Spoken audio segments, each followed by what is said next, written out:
In the wrestling world, the people are represented by two separate but unequally important groups. The wrestlers and bookers, who literally do all the hard work, and the fans, who endlessly nitpick and overanalyze everything they do. These are their stories.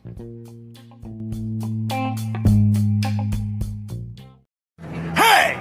It's Warhorse, and you need to shut your mouth, open your eyes, and clean out your ears, because it's time to listen to the Raw and Order podcast. That's right, they're bringing you the best in all that meaty podcasty goodness in one, what is it, an hour? Two? Who cares? Who gives a shit? You need to listen to it right now, or else Warhorse is gonna, I don't know, roll your ass!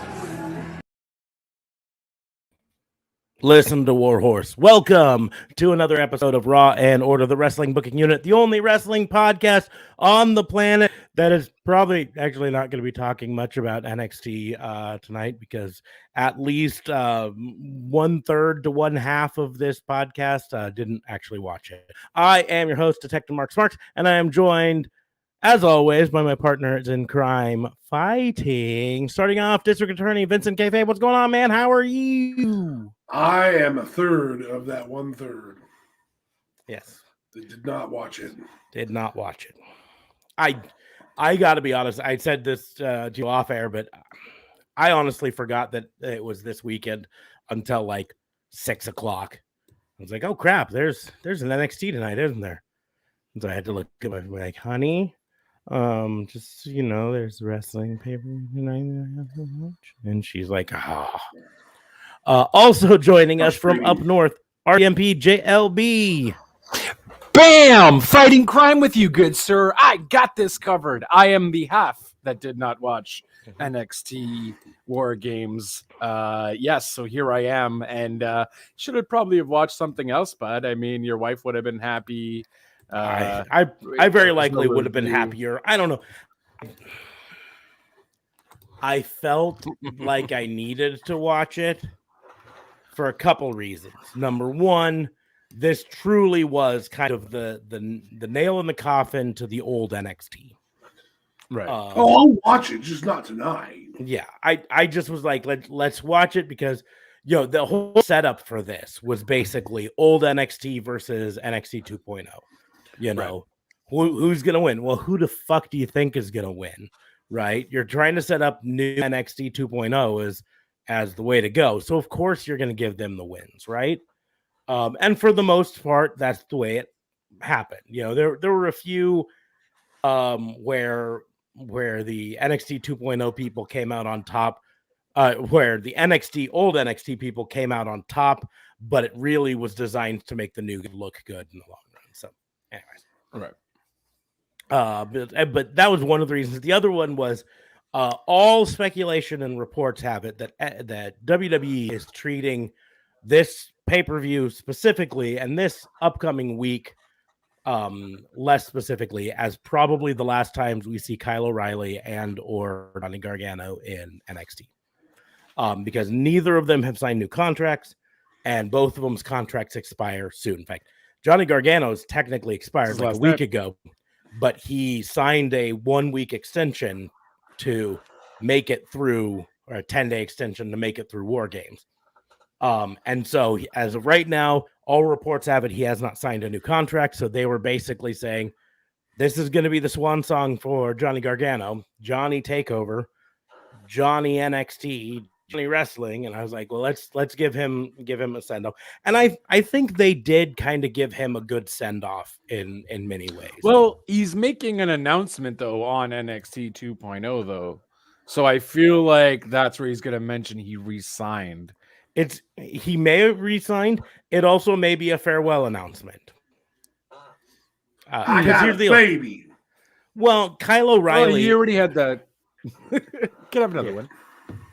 But Kyle O'Reilly has a match on NXT 2.0 this week on Tuesday against his partner in the match tonight, Von Wagner, who tried to turn on him after the match. And he's, of course, Kyle O'Reilly's been turned on by a lot of people. So he was ready for it. So he's going to do a cage match against Von Wagner. which I think the ending of that match is going to tell us all we need to know about Kyle O'Reilly. If they have Von Wagner go over in that match, then that's, in my opinion, a pretty clear sign that they said, we couldn't reach a deal, make Von Wagner look good in this match, and then get out of here. Here's the deal.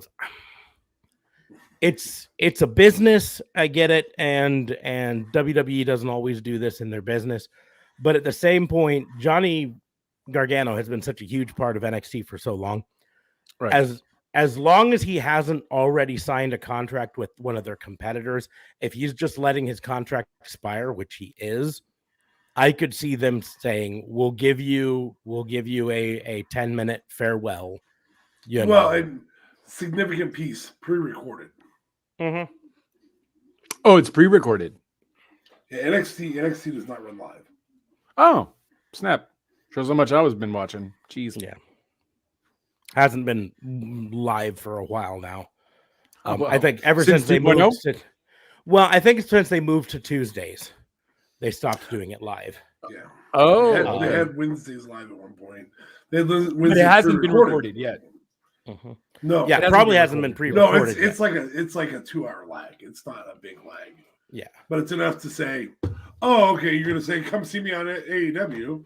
Yeah. No, you definitely won't say that. I don't know. The thing is he's a professional, and his wife is still under contract with NXT, right? Right. So no, I mean, he's not going to say anything stupid. He's not going to burn any bridges. I think it's more going to be if anything. Now he may. I'm not discounting him re-signing. Right.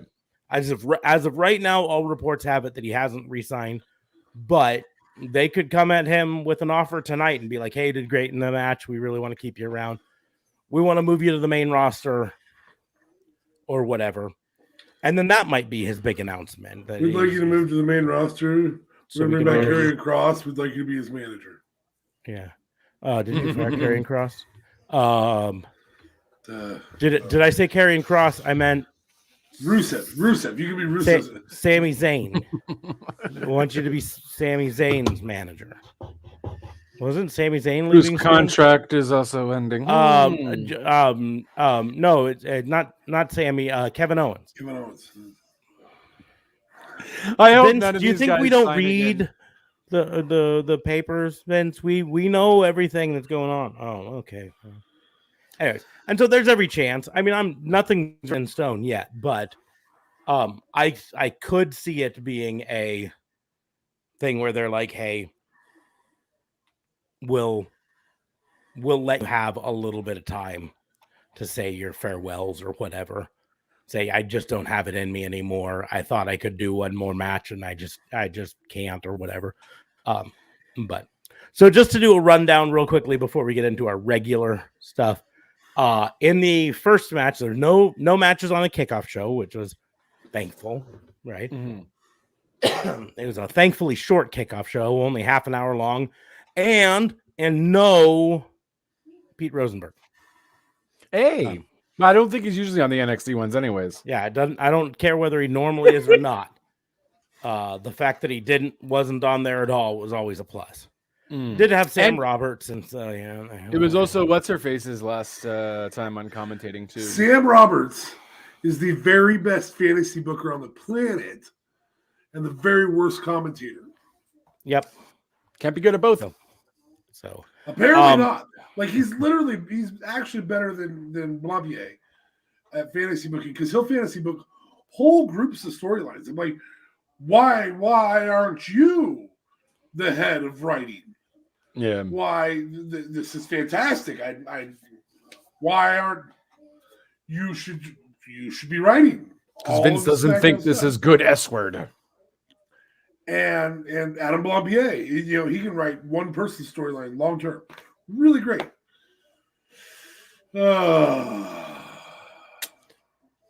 Yeah. So and then we have to hear Adam Blampier have a social media, which is a horrible decision. Too soon?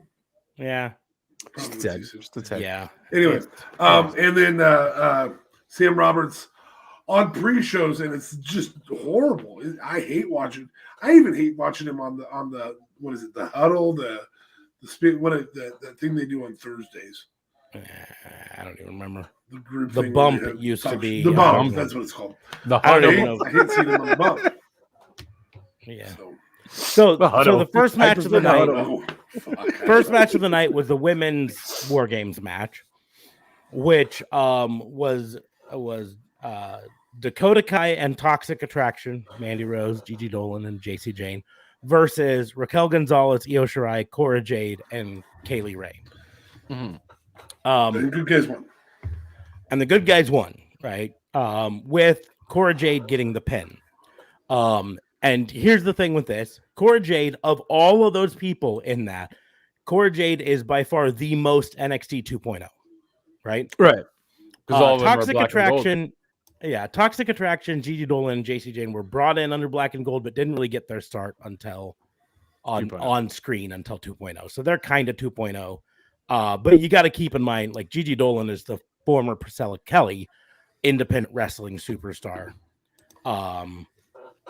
And so, you know, she's kind of, even though she's young and attractive and all of the things that Vince McMahon wants in a future wrestler, she's also a former independent superstar, which Vince McMahon goes, we want to get football players and cheerleaders to be our superstar. People who know their roles. And Cora Jade, well, yeah, I believe she had a little bit of like indie wrestling in her background. She was not like an indie wrestling superstar. She's really young. Just 20, right? And let's see, trained at Freelance Wrestling Academy by Bryce Benjamin and Isaiah Velasquez. Wrestled very short period of time on like small indies like Kaiju Attack Wrestling and Zoa Live. But like Rise Wrestling, a bunch of the little independent ones, but never a big deal. And then came to NXT. And so she's really, January 20th is when she signed with NXT and hot-shotted straight to the main card of NXT. So she's really the NXT 2.0 member of that team. That's fair. And they made sure to make her look like a superstar. Like she did I think it was like a swanton off the top of the cage through tables, through someone on tables. I can't remember who it was. And then had this whole thing where she looked like she'd injured her shoulder. I'm 99% certain it's entirely a work because it was part of the storyline where she injured her shoulder. She's kind of crawling towards the door. Right, the refs open the door like they're going to send in, pull her out and have someone check on her. And Io Shirai stops them and pulls the door shut and says, "I'll take care of this." And then in the ring, pops Cora Jade's shoulder back in place, like puts her foot on her and pulls it up and goes, "Ah!" And Cora Jade goes, "Ah!" And then still has an injured shoulder the rest of the match, but still finishes the match and gets the pin in the end. And so they're telling this storyline about how she's a fighter and she's going to stick to it and yada, yada, yada, making NXT 2.0 look good. Johnny Gargano's, a female counterpart. Yeah. She's going to be Cora wrestling. Yes. Imperium defended the tag team titles against Kyle O'Reilly and Von Wagner. Imperium won. Afterwards, Von Wagner tried to turn on Kyle O'Reilly, and Kyle O'Reilly spotted it coming. And so now there's going to be a match on NXT this week in the cage, Von Wagner versus Kyle O'Reilly. Obviously, this match was really set up to make Von Wagner look big. But same point, if Kyle O'Reilly isn't re-signing or hasn't re-signed yet, of course they're not going to put the titles on him, right? So they keep him on Imperium. That's just the way you do it, right? Right. Makes perfect sense. Cameron Grimes versus Duke Hudson in a hair versus hair match. How was that? I don't know where they go watched with this because Cameron Grimes is old NXT. Yeah. And Duke Hudson's new, but they did give Cameron Grimes the win. But it could have been just because they wanted to give Duke Hudson a new look. And this gave him an excuse to do the shave his hair and beard off and make him a badass sort of a thing. And didn't Cameron Grimes also like recently like get a haircut and stuff? Well, that was part of the lead up to this. Duke Hudson, after, and I can't remember exactly the whole thing of it. There was a poker match. They played the thing, and I kind of zoomed out for it, but on the vignette. But Duke Hudson and Cameron Grimes had a friendly game of poker. Duke Hudson's character was a poker champion, sort of a thing. And Cameron Grimes bluffed his way to a win, and won all the money. And Duke Hudson snapped because he didn't like that he got bluffed out victory and attacked Cameron Grimes. And eventually, sore loser.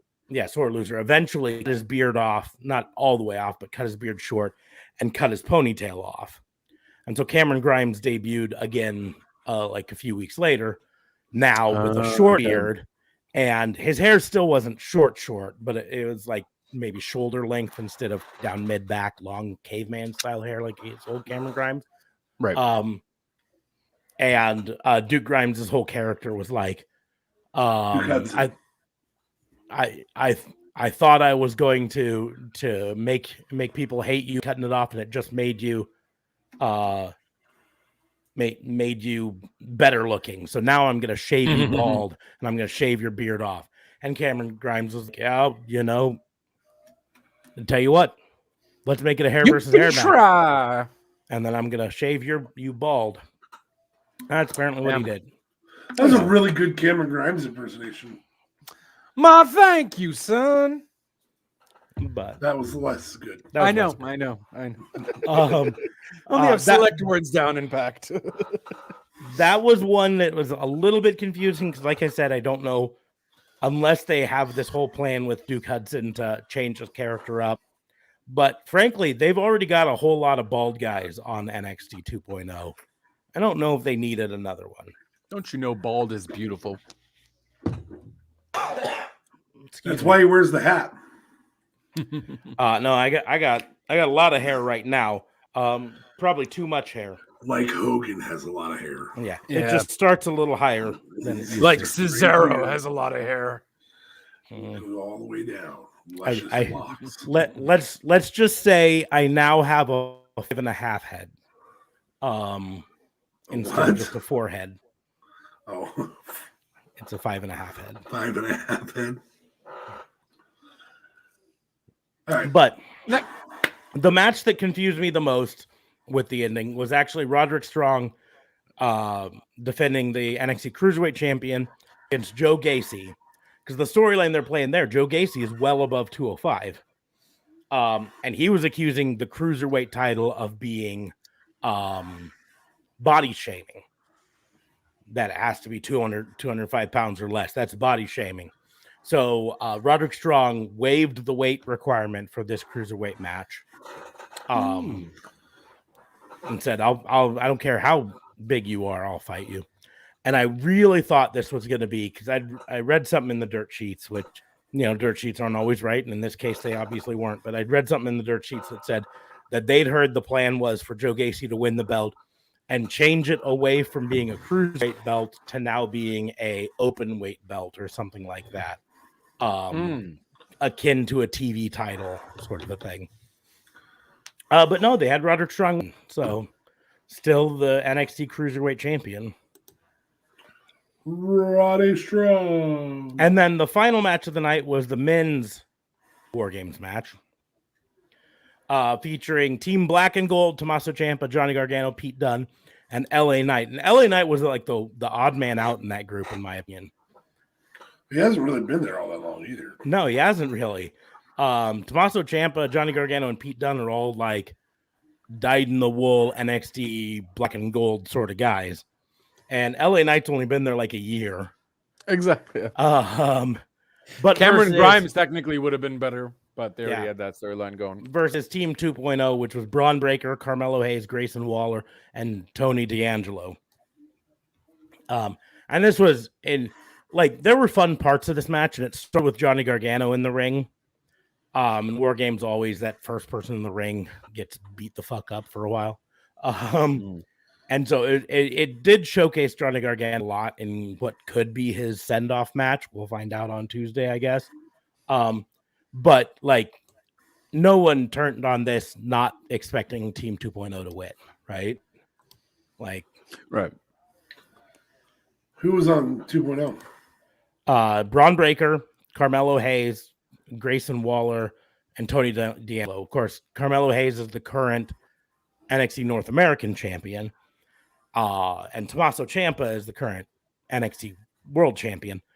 But Braun Breaker is in a program with Tommaso Ciampa, so they're eventually going to have them face off again for the belt. I swear they said on live TV that Braun Breaker became the NXT champion when he pinned Tommaso Ciampa. And I was like, what? Why? This wasn't for the title. I'm like, this is a War Games match, but maybe they said he pinned the NXT champion. But yeah, they must have said he pinned the NXT champion. But so yeah, but they definitely made Braun Breaker look huge, really strong. I mean, the whole thing was designed around trying to make the NXT 2.0 look strong in the end. The crowd loved the black and gold, though. They were chanting for black and gold nonstop. So I was like, is Vince going to switch it up? But nope, no, he didn't. And there was a big "Thank you, Johnny" chant going on as well. So. Johnny Gargano came out wearing a ring gear that was an amalgam of all his previous takeover ring gear, which also I think is maybe telling. But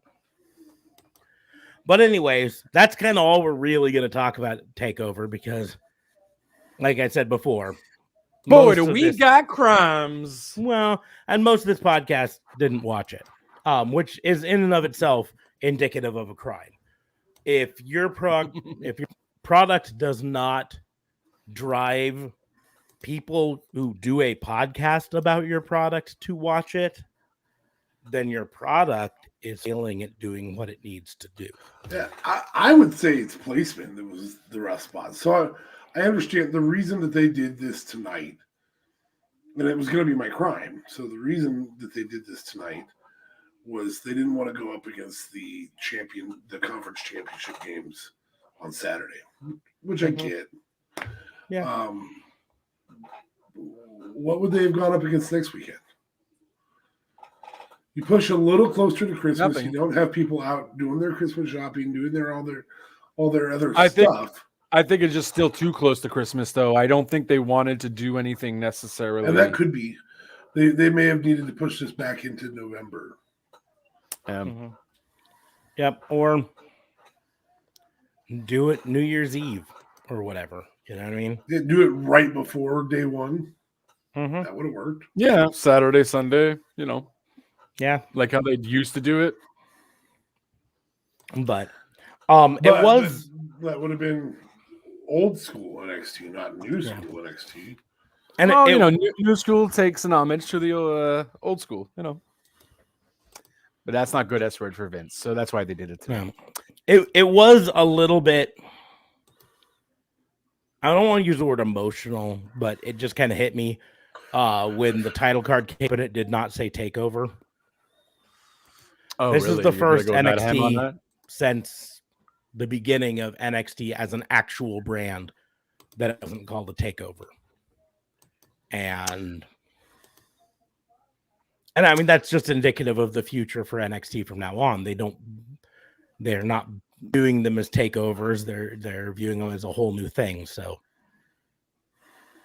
I'm completely shocked. They just didn't even change it completely off from NXT, and Vince gave it another name, to be frank with you.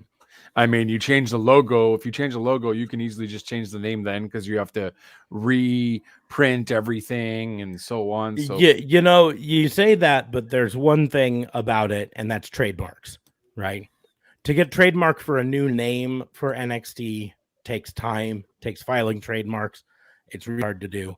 to just say it's NXT 2.0 is something you can do literally on a whim, which is basically what they did with this. I mean, they announced the NXT 2.0 changes like within a week of saying there are going to be some changes, boom. And if they were going to change the name of it and everything, that goes to filing for trademark, getting approved for trademark.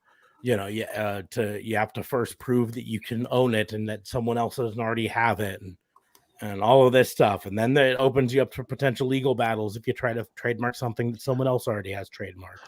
I mean, I just thought that was regular preparing for the future of your wrestling company. I would imagine wrestling companies who have creative writers have envisioned something in the past next 6 months coming for your brand, but WWE clearly hasn't been doing that for quite some time. Well, and it shows with that lack of NXT 2.0.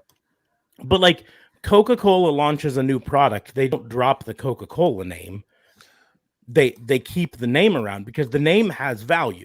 NXT as a name still has value to WWE. Where a whole new name, it's starting from absolute scratch. Yeah, but that's what they're doing, though. It's not the same. Everything is changed. Yes, it's not a vanilla flavor. It's a complete, total taste. But from a business frame, I mean, here's the deal. Not even the same syrup. I'm going to use a reference here that I think is indicative of what we both feel, though.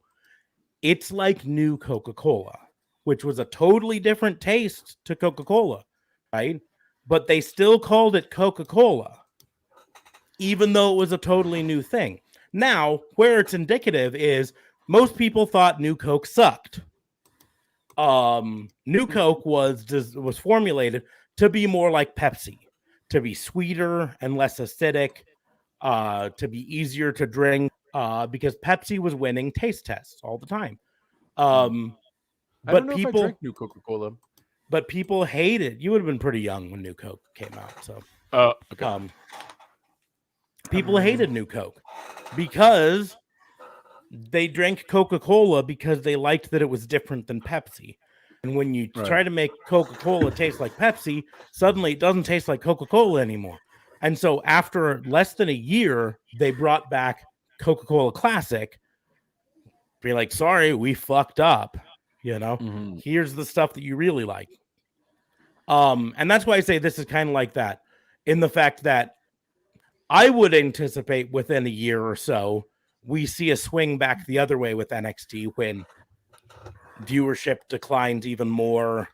The takeovers or whatever pay-per-views they call them have less viewers, all of that stuff, because it's not the product that we wanted. I would anticipate that the sale is less than a year out. Yeah, and that also might be in there. I mean, we've talked about the potential for sale in WWE right now, and that all of these budget cuts are and rumors are starting to flare bigger. And I kind of do also understand Vince's whole change up and why he's mad with Triple H's NXT and so on. Because in season 2 of Ruthless Aggression, right, we saw them talk about OVW and how that was a thing for 8 years. They developed all these stars, and that's where you had the Kurt Angles, the Batistas, and they kind of brought them out of from nowhere, and then they ultimately became Ruthless Aggression stars. Then you had FCW and so on and so forth. They ended it with, hey, NXT is this big conglomerate, but I guess this was recorded way back before. I think what that showed us is that Triple H had a better finger on the pulse of the wrestling fan of what wrestling fans were looking at. So I mean, a lot of it comes down to that there were two different visions of what NXT should be. And Vince McMahon obviously feels that NXT should be a feeder. It should be developmental, right? And that its whole purpose is to provide this next star for the main roster. True. And Triple H has said for a long time that he felt that NXT was actually the third brand, right? That it was Raw, SmackDown, NXT, and that their job was not to feed to the main roster so much as to develop their own stars and their own programming for people to watch, right? And that's a difference in things. But here's the deal, right? When you put your show on network TV, on USA Network, You make it a it's third brand. you make it a third brand, right? When NXT was just a WWE Network hidden gem sort of a thing that only the hardcore fans watched because you had to have the NXT Network to watch it, it could be a feeder program. But as soon as you started putting it on TV, and you did that to try to combat AEW, there's no doubts about that, right? That's when it stops being a feeder brand and starts being a full third brand. And that's where the rift comes from. Vince McMahon still wants it to be a feeder brand. He wants it to be developmental. He wants it to be OVW, like you said, where it just feeds the stars of the future for WWE. The thing is, the problem is, it was still doing that. It's that WWE did not evolve as well, right? Right. Because we mentioned Keith Lee, we mentioned Karrion Kross, we mentioned Johnny Gargano, and we mentioned Tommaso Ciampa, and Adam Cole, all of these big stars that have come through NXT. Some of them have gone to the main roster. Dominik Dijakovic, right? And flounder on the main roster. And why did they flounder on the main roster when they were so big in NXT, so good in NXT? Because NXT evolved with the tastes of fans, where WWE main roster does not. WWE main roster still wants to be what it always was, right? Correct. And that's good S word. Because that's good S word. That's what we've always done. That's the way we've always won, right? And that's part of the problem. AEW has succeeded by listening. I hate to say listening to the fans because it sounds like pandering to the fans, but no, it's listening. It's understanding what the fans want and playing to it, right? Give them what they want. Give them what they want. You know what they want. And yes, sometimes it does feel pandering. I'll be the first to admit that. And sometimes it's not what we want. Sometimes we don't want to see Cody Rhodes on another match, and we still get to see Cody Rhodes on another match. That's not what I want. Give me what I want. And so, that being said, I do think seeing Cody Rhodes in matches right now, I'm just going to go on a sidebar. I think there's a storyline being played out with Cody Rhodes right now. And that it's playing on the fact that the fan kind of turned on him. I think that's the story they're telling. But anyways, so that's the problem with NXT, is that Vince wants it to be the old thing, and it's not, because Vince made it not that, right? If Vince had just left it on the network like it always was, let AEW... these were the biggest blunders of the last 10 years in WWE, was trying to go head to head with AEW from the beginning.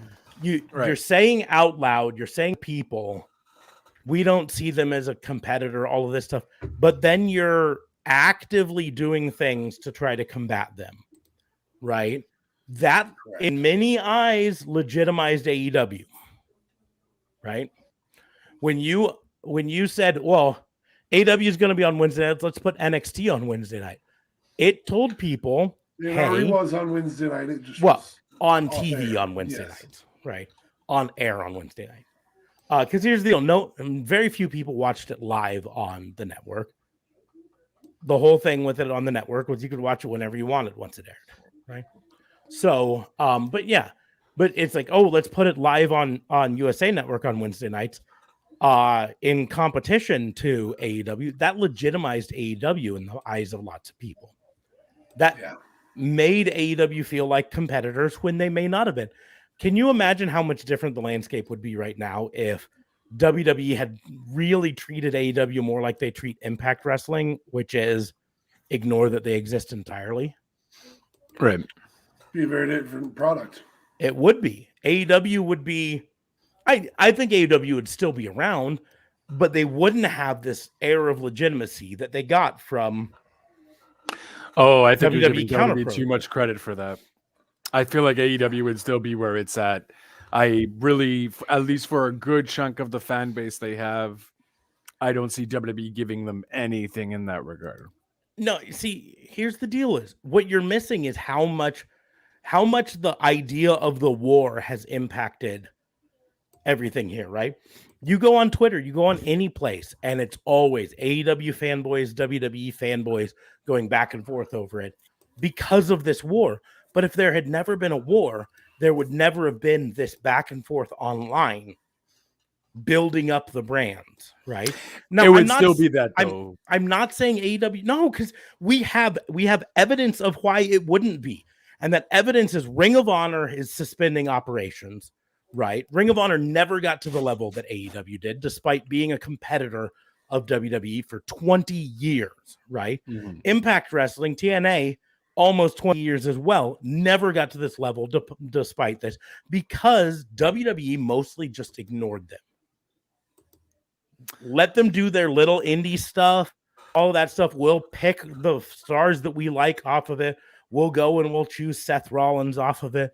We'll go and we'll get Dean Ambrose off of it. We'll pick the stars that we want off of it. We'll get AJ Styles off that little TNA when we feel like we want it. But for the most part, just ignore that they're there. And what happened is that Ring of Honor and TNA never got even close to the ratings that AEW gets, right? Right.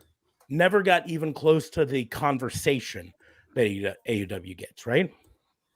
We've seen this happen before, right? Now, AEW did have a few advantages that TNA and Impact did not have and Ring of Honor did not have. And that was specifically the main people starting it were Well-established wrestlers. Yeah, 3 of the most established independent wrestlers and one of the most established former WWE wrestlers out there. But still, I still say this, if there hadn't been the pushback from WWE lending an air of credibility to AEW, they still would be around, but we wouldn't be talking about them in they almost beat Raw's ratings last week thing. They'd be getting 500,000 views a week. They'd be keeping TNT happy and all that stuff.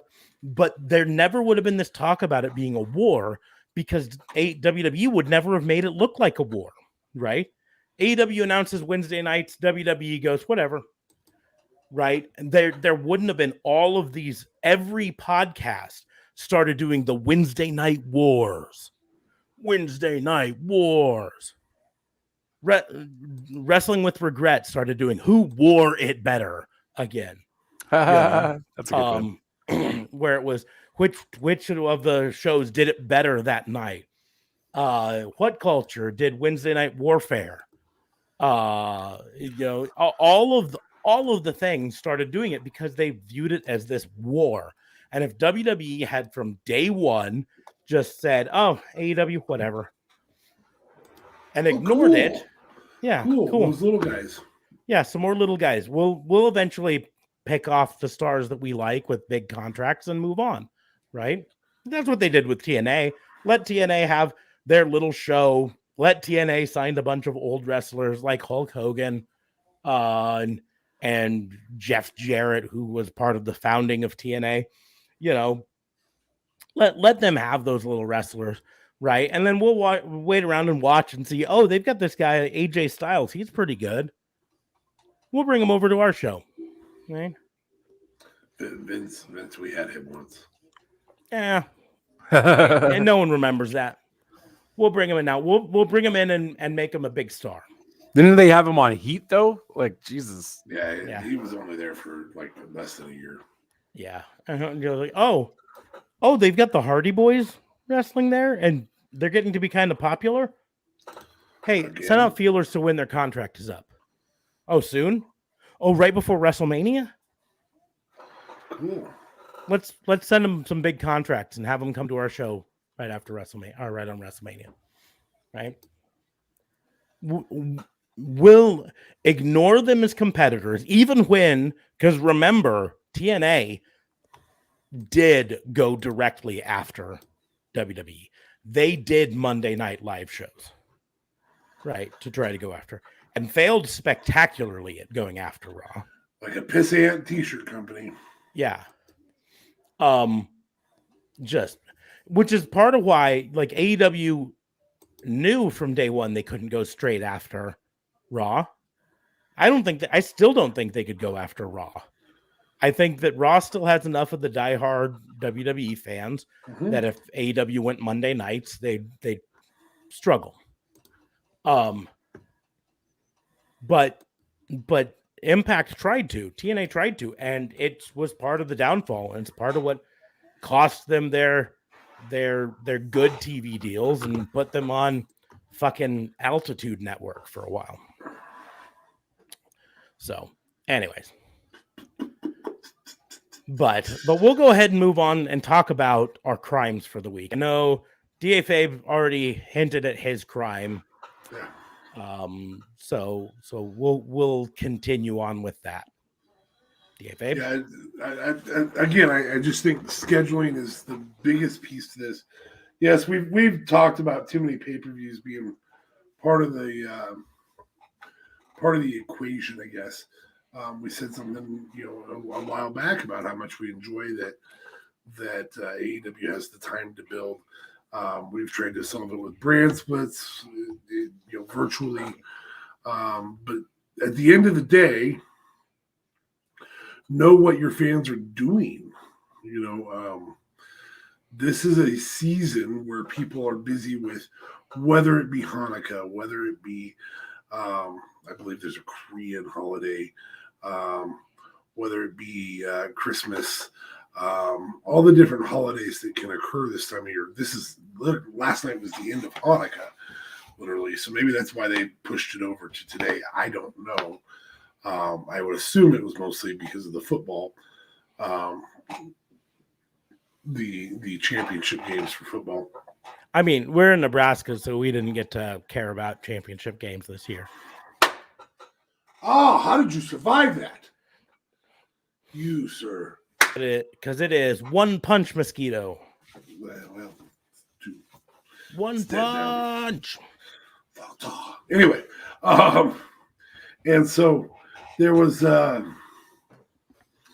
just a plethora of stuff going on this weekend that you don't have to compete with a week earlier.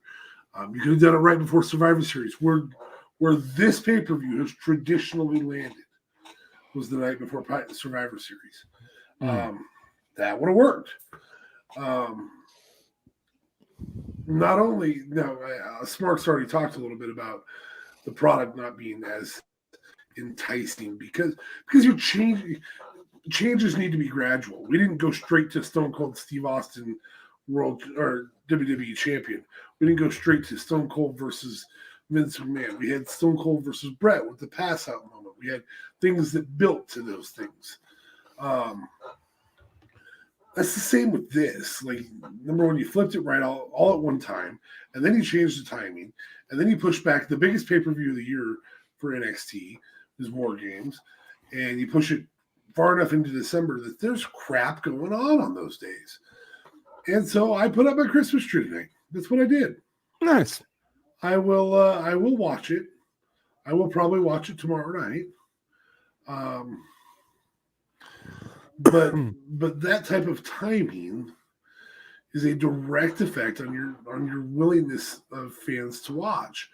I know you've tried things out in the past. I remember Taboo Tuesday. I remember how much it sucked. I remember that nobody watched. I remember Cyber Sunday, trying something new in terms of the fans picking the stipulations to the matches. And we also know that you fucking faked it on us and you didn't actually give us the stipulation that we picked. Like, we know that you just said that people should pick this because that's what they were prepared for. It's just like spin the wheel, make a deal sort of a thing. Yeah. Big surprise. Oh, it's a chairs match. Good thing we have this ring full of chairs. It's a cage match. Just how very lucky that we're already. I mean, it's a not a cage match. Never mind, it's a Punjabi prison match because that's what we have already up over the ring. Yeah. Just well, I mean, it would be super difficult. Yeah, that's what I'm saying. Like, so I understand that you're trying new things and changing things up, and I get it, but you can't. Here's the deal with anything that you're going to try and change. You want to change your child's behavior. You want to change your personal habits. It's a gradual process. All of that is a gradual process. And if you try and slam into it all at one time, it's not going to happen. And you will revolt against it if you're changing your own personal habits. Your children will revolt against it if you're doing it all at one time. You know, you go from I don't know, eating dinners in the living room in front of the TV to 100% of the meals have to be at the table, just us sitting at the table together and no cell phones. You're gonna get some resistance. That's gonna happen, you know? Right. Like these things have to be gradual and consistent, and this wasn't. And so it threw a loop through Smarks who forgot about it till tonight. JLB who was busy until the very end of the stuff. I literally watched 90 Day Fiancé's Tell All instead. All right, well, yeah, because you're not invested in it, because it's all been slammed in over a month and a half. Right. And I had a commitment to my kid. Like I'm gonna put up a Christmas tree, and guess what? Next week we would have had it up for a whopping, what is it? That would have been 13 days. We put up our Christmas tree yesterday. So you're not that far. I try to wait till December. Yeah. I would have done it last weekend, but he was at his mom's. So. We were gonna put it up last weekend, but then I was sick and I wasn't fucking doing it. So I was like, So that's what we did today. We put up the Christmas tree. I feel like that would have came. I feel like that would have came in even if, let's say, Survivor Series was this weekend, though. So I don't think that's fair. Like it wouldn't have mattered what paper. It could have been AEW tonight, right? But understand that you have Thanksgiving weekend. You're gonna lose out on some viewership. So I understand pushing it to the next weekend, and you go, oh crap! Well, there's college football championship games. Can't really do that on a Saturday. Think about what else might be happening. They couldn't do that on a Saturday. Now they're going to do the rest of their Christmas shopping this weekend or whatever. There's a ton of people who didn't tune in just because they had other stuff going on today. I just think people don't care. I think it's just that what you said prior. I don't think it's fair. Think that there's more. I think that adding all that together hurts.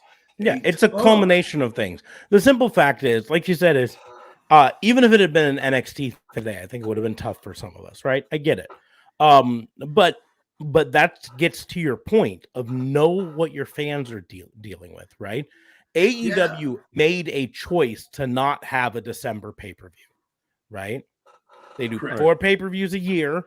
They made a specific choice to say, hey, we're not going to do one of those in December, right? Right. We'll do one in November. Well, they are doing Winter is Coming.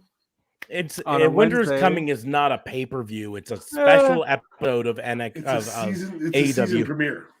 Yeah, it's a season premiere. But again, it's just a special episode, and all it is, it's not going any longer than it normally is, and it's not on a different time than they normally are, right? It's still a 2-hour episode on Wednesday night at the normal time. Right, it's a pay-per-view like Impact did pay-per-views for 17 years. Yeah, no, don't they have something on Saturday? Impact now they do, but Impact once upon a time did. Don't they have something on Saturday though? I feel like AEW. Yeah. In January they've got their first of their 4 Saturday TNT things. Right. Okay. It was part of their deal with moving to TBS. Is that 4 times a year they would do a Saturday, but it's still not a pay-per-view. That's important to note. It's still just on network. More like 1980s NBC main event. Yeah, it's just a Saturday special event. Which here's the important thing, right? This is what makes it different than a pay-per-view. It's DVRable, right? Oh, I can't watch on Saturday because I'm putting up my Christmas tree or whatever, right? Guess what I can do? I can set my DVR to record it and I can watch it later in the night, right? But pay-per-views, you can't easily do. Pay-per-views, you can watch the replay, but you have to wait for the pay-per-view provider to put the replay up. The network and Peacock don't always have it up right away. Bleach I can Report record it, always, but it's a Canada thing because it's but on that's my a Canada thing because you have an Yeah. actual fucking network. right. See that's what I have for you, Canada. That there. Hey, at least your freaking app works though. Our app doesn't even work because they changed everything around, so we can't even use the on-demand app. So whatever.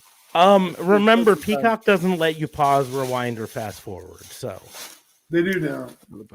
they actually sent out that was going to be one of my misdemeanors. They sent out a message to all Peacock subscribers today, reminding people that NXT Takeover tonight, you might not be able to fast forward or rewind or join join from the beginning, and you couldn't. You couldn't on the live thing. You couldn't go back. You couldn't fast forward. If you paused and you unpaused, it started from wherever the show was right now. Oh, really? Yeah. Which is I'll agree. It's moving backwards because Survivor Series less than a month ago, you could pause it, you could rewind it, you could fast forward back to where you were. All of that stuff. They moved backwards on Peacock. They wanted to guarantee the ad revenue, I'm betting. Mm-hmm. So yeah, you couldn't pause, rewind, or fast forward, and you couldn't join from the beginning, right? So I was like 5 minutes late turning on the pre-show, which because who fucking cares, right? Just Sam Roberts and what's her face talking. Anyways, but I was like, oh, maybe I'll start from the beginning. Nope, can't start from the beginning. You start from where it's at. Anyways, but that's the deal is a Saturday special event is still different from a pay-per-view. And I'll also point out they made sure to not do it in December. Right. Now, maybe next year they decide to do a Saturday special event in December, at which point remind me and I'll give them shit for it. But the simple fact is AEW, as of right now, made a specific choice to not do a pay-per-view in December. Frankly, WWE had done a really good job of making sure that if they did a December pay-per-view, it was going to be something that was relatively worthless. Now they rolled that to day one so that they can have two in January, which is fine. I get it. You don't want to go up against Christmas on the 26th, so you go day one after everyone's finished their hangover from New Year's or whatever. Well, and the simple fact is everyone's hungover and just sitting at home and not out partying and not all of this stuff. And maybe they're lucky. And I mean, this year it being on a Sunday or Sunday, they're lucky enough. But a lot of people might not be lucky enough to not work on the first. I, for a long time, worked every New Year's Day. We know. I'm teasing. So anyway, there's a better place to put this. It was in the right place right before Survivor Series is a really great night for it. Like what you guys mentioned, though, no brand, right? They don't want to make it a brand. If they put it before Survivor Series, maybe it would have been a brand thing. Mm-hmm. So maybe that's what Vince didn't like. If you don't want it to be a brand, no, they want it to be a developmental brand. Yeah, but if you want it to be a developmental brand, then I said this back when they launched NXT 2.0, right? A few months ago. Take it off TV. Turn it back into what it was before. Exclusive to Peacock. Yeah, a Peacock exclusive. Not on USA Network, not for general audiences. If you want to watch the stars of the future, you have to subscribe to Peacock, watch them. But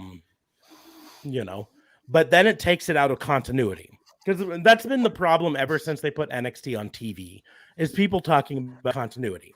They go, well, Johnny Gargano and Tommaso Ciampa are feuding. on NXT, and then you bring them onto main roster and have buddy DIY again. What the fuck? You know, when they're just a network exclusive thing, we don't complain about continuity. It's implied that it's not part of the main storyline. Correct. Right? Correct. But once it's on TV, it's implied to be part of the continuity. This is a piece to deal with the story. Mm-hmm. And so that's the deal. If you want it to be developmental, take it off fucking TVs. And I'll probably tune into it on Peacock. Heck, it'd be easier for me to watch on Peacock than USA Network sometimes. But I mean, just fucking. This is what I was gonna say. If they really wanted to rebrand it, all this stuff, then take off for a while, like Ring of Honor is doing. Slap up a returning soon sign on their network page, and totally revamp it, and then have a relaunch. The new NXT. Unfortunately, you can't do that with the USA contract. They had to be seamless with that. Well, but here's the deal. The USA contract does have clauses for getting out of, right? The USA contract, because it was modified so quickly, had a lot of outs, I'm sure. And they could have opted those. I mean, fucking back 20 years ago, WCW announced that they were going to be gone for a while and then relaunch. Now, they ended up not doing that and getting bought by WWE, but those contracts do allow you to say, listen, we've got to we'll place the contract on hold for a while we do this. I'm not talking 6 months like Ring of Honor is doing, but maybe just a couple months. Say, pardon our dust, we're remodeling. We'll be back bigger and better than ever. Time out for the holidays. Mm-hmm. Yep. Oh, geez. Or at least a month. Yep. But anyways. Well, that's DA Fabe's crime. JLB, what do you got for a crime? So I kind of hinted it earlier this week. Not earlier. Friday. Of the fact that, we all know, okay, first of all, last week I was excited. Yay, Sami Zayn's going to get a nice little title shot. Obviously, I was already bummed because I knew Brock was going to be there. Then they decide to do this whole shit show of an event for it, with Brock coming, befriending him, and then Brock ultimately destroying Sami, and then the match still goes on between him and Roman. I feel like they even messed up with, aren't you? Do you want to fight Roman tonight? How about you fight him tonight? I thought that was already supposed to be a thing because I think they announced that last week. But then you just ultimately destroy Sami Zayn. This makes Roman also look very stupid.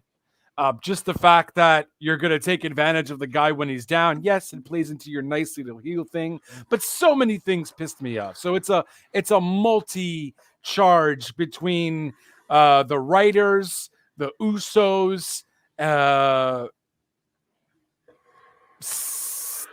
Vince McMahon, I guess. Here's the deal. I'm not afraid of Roman, but he'll get his, or Brock, but he'll get his shot when I say he gets his shot, is the move for Roman to make there. And until Sami gets his shot unscathed, because then he just knows that he's going to beat Sami, I can beat him, but I'm not having any excuses for Sami Zayn. That's where and then Brock but it doesn't matter because Brock is going to face Roman at New Year's Day or whatever the hell it's called. But if Roman says, I'm not taking this match tonight because Brock kicked Sami's ass. Right. But why wouldn't he have done that? For Roman, and it says, Brock, you're my bitch, and until I tell you you get your shot, you don't get your shot. Yeah. Which can build that feud even more. But I think they want to do the days in, what the fuck is it called? Day one pay-per-view, and then whoever wins there, and that winner is going to win the Rumble to face them again at Mania. I feel like unless Drew just makes it happen, and then it's Drew Roman for Mania, because I feel like Drew's gonna need to do his WrestleMania moment, and they want to do that, and heck, Drew's the only guy on SmackDown to make that happen. But yeah, I don't know. I'm just fed up of just how they did that whole ordeal. It just made everyone look really stupid.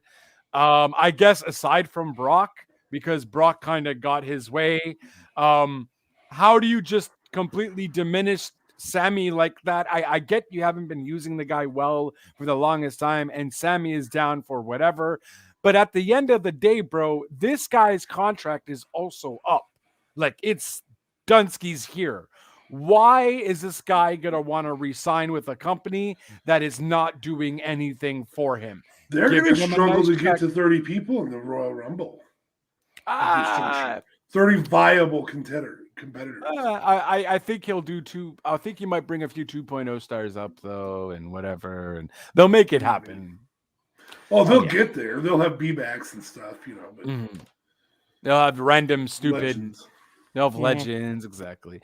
So it just pissed me right off, and the fact that this is your only SmackDown storyline that is decent. Decent. Okay. Decent. I mean, yes, you got Flair. Yes, pie for pie. I mean, okay, cool story. But yeah, that is halfway decent, but then you just kind of ruin it with a bunch of stupidities, with Roman taking advantage of that, with the Usos always getting involved in shit. Like, can Usos stop getting involved into the Roman matches?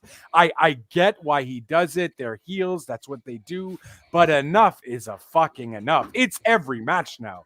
And I'm just done with it. Why hasn't anyone just thought of making a freaking rule about it? Hey, Usos can't come to the ring, or whatever the have you. I'm so mad. I actually watched SmackDown for that main event, and I saw what I saw, and I'm like, this is why I don't tend to want to watch. It gets my blood boiling, and I make charges like these, and that's it. Yeah, I don't know, man. I'm just I don't think they protected Sami Zayn in doing that at all. I mean, granted, he didn't need much protecting, because everyone knows he's the fall guy. He's the guy that's going to get away with stupid things and and he's going to lose. But this you is your just opportunity to build a destroyed him. You just completely destroyed him. Give Sammy a nice little 5-10 minute match, bro, or something. Make him at least a little bit more decent. And then if you want, to an extent. And then have Brock come in and F5 Sammy or whatever. Fine, it's Brock Lesnar. I get it. But then to have him do that beforehand, and then Roman still taking it, and then this whole situation of if Brock can face Roman once he beats Sammy, why would Roman take that route right away? Like you mentioned, Fabe. Oh, it was just sloppy, stupid writing, and you done did my Montreal boy wrong, and I am never going to forgive you, and I hope my Montreal boys will be going to AEW, because hot diggity damn, I'm sick of them being used like a sloppy Joe. I don't know. But you know what I mean? I'm sick of them being used like that's it. Just sick of them being used like they're garbage when they're two of the most talented wrestlers. Top 10 for at least Kevin Owens, top 20 for Sammy. But you're just completely just wasting them away, because we all know that KO's not gonna win. Not gonna win unless he resigns, which I don't think is gonna happen for is that also at day one? That is also at day one, right? KO triple threat? Yes. I believe so. Yeah. It's at day one-ish. Yeah. That's what I was gonna say. How many times? What's the over under on how many times Usos use the day one-ish on day one pay-per-view? Oh, it's an old gimmick. Well, they're definitely gonna have a new shirt. I guarantee you that on that day for sure. Yep. Usos down since day one-ish. I do have that shirt actually. Anyways, did you guys see my limited edition AEW shirt? I saw it the CM other day. Punk. You had it on, but it's pretty darn spiffy. I'm still pissed. I missed the Hikaru Shida one. Oh, there was an Hikaru Shida one? Yeah, I didn't find out about it until Oh. they announced that it was the final day to order it. And at the time I just wasn't able to. But it was pretty fucking sweet. I mean, it's really expensive though. I mean, it's for me, it's like $50 a shirt with the Switch. It's cheap for, I guess, Americans, but for everyone else, it's kind of. So I'm like, man, do I want the Adam Cole one? The Adam Cole one looked cool, but then the CM Punk one was kind of cool with Vega and all that. So I took that one. Yeah. But I hope they come back. I hope they randomly made a whole bunch of more and they make it another limited edition thing at some point, because yeah, that was those are some fun shirts. It was super fun. I was like, I want it, but today's the last day, and I'm poor because my life is a tragedy. But that is my crime. Just stupid. Your only decent storyline, and you managed to just muster that up. And shame on, I guess Roman doesn't necessarily care, but I mean, bro, you're like the golden child, and it's such stupid writing, and just I guess it makes him look stupid too, though. Like, take advantage of a beaten up Sammy. Why do you want to face Brock right away, though? Why do you take this match? Just nonsensical through and through. I'm done. Okay. No, I mean, I'm 100% there. Here's the deal is like not being a Montrealer, I was able to separate myself from the emotion really quickly and know that there was no way they were going to make Sami Zayn look good in that match. But I get it. I mean, right? I knew he was going to lose. I didn't think he was going to win. That's like, no, I knew that. But you know, just do something. Just, I don't know, not just completely. I knew from day one-ish that when they announced that they were not going to make Sami Zayn look great in that match. That or even no, but I mean, heel smart. No, but that's what I at least expected. I didn't expect Sammy to look great. Just, have that little strategy that failed or something. What's going on here? Ooh. That was the Hikaru Shida, huh? Oh, damn. That is a nice one. Make it a little bit bigger. Street Fighter with Cammy versus Hikaru Shida. I was like, that is so sweet. That is but dope. I can't get it. I can't. Hopefully they bring it back. I mean, I'm sure there's some doofus that probably bought them and is going to resell them, but probably for stupid money. But I mean, I get it. They did them as 1 week limited editions where you only get them for 1 week. I didn't notice them until the Wednesday they announced this is the last day to get this, and then this is the new shirt that's coming out. And, damn it. But no, I'm glad I picked that one up. I knew they weren't gonna make Sami Zayn look great, so I was like, "Nah." I'm glad I can't watch SmackDown.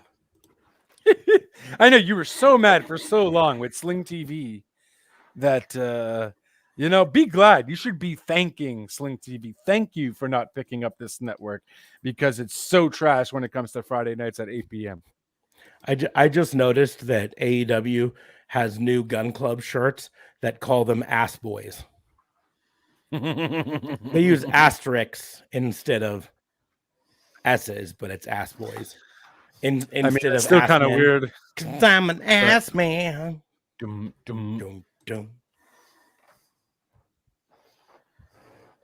You can get a Orange Cassidy ugly sweater that says "Merry or Happy, whatever." Dude, I think I might. I just feel like they should have had different colors. It's so kind of just stale with the black and gray. I was like, oh. You can get Eddie Kingston that says D's nuts roasting on an open fire. We'd like to thank everybody for joining us for the AEW T-shirt preview episode. It's more a review, not a preview. Review. So, I'm not talking about any new shirts. I mean, this is just like these are what are coming up. These are out there right now. Put a little coal in your stocking, baby. So you gonna get to your crime, or are you just gonna keep talking about T-shirts? Well, I was thinking about just talking about T-shirts. So somehow I knew that was coming. I knew it too, but I was like, maybe you set me up too easy on that one, man. I thought you weren't going to be a smartass that time around. I gave you the benefit of the doubt, and clearly I shouldn't. You thought you wouldn't be a smartass, baby. Look at this face. This face is always going to be a smartass. So don't make me do that again. Look at this face. Ah! Look at this face. So my crime. Oh, I know what nightmares are made of. Ugh. It's kind of a double-decker crime. Ooh. It's an upper-decker crime. It's a double. DP crime. Got it. It's a DP crime. It's a DVDA crime. Don't look up DVDA. Just don't. Do not Google. Hold on, wait. Is this going to be a screen shareable item? It will not be. I guarantee you. Just like you shouldn't look up Blue Waffle. Yes, do not look that up either. This is not a blue waffle crime. No. Oh, God, I hope not. That's massacreous. You guys don't like blueberries with your waffles? Oh, not those kind of blue waffles. Anyways, so it's kind of a like I said, a double decker crime because it's partially we mentioned it on the FBI this week, the fantasy booking show, the Edge and Miz Control-C, Control-V promo where they saw the AEW promo with CM Punk and MJF, and they're just like, we'll do that exact same promo, except we'll add Maurice into it for some reason. Oh, but we know the reason, don't we? Well, that's the second part of the crime. Is that the confused look on DA Fabe's face as he looked up DVDA? Or Blue Waffle? No. And I'll never look up Blue Waffle again. Yeah, all you have to do is close your eyes and you can still see it because it's burned in the back of your retina. Stop talking about it. I'll have nightmares about it tonight. Oh, but Jesus. But so it was just like they saw the AEW promo and they're like, we can do that exact same promo, and not as good. And it makes me sad because we've mentioned before that the Miz is one of the best promoters in the WWE right now, and Edge is up there, right? Especially angry Edge, yeah. But pretty good stuff. But it just fell flat on his face, and it just seemed too much like they were like, "Oh, AEW can do this, we'll do it ourselves." But the second part of the crime really is this: WWE, why do you got to telegraph everything so much, right?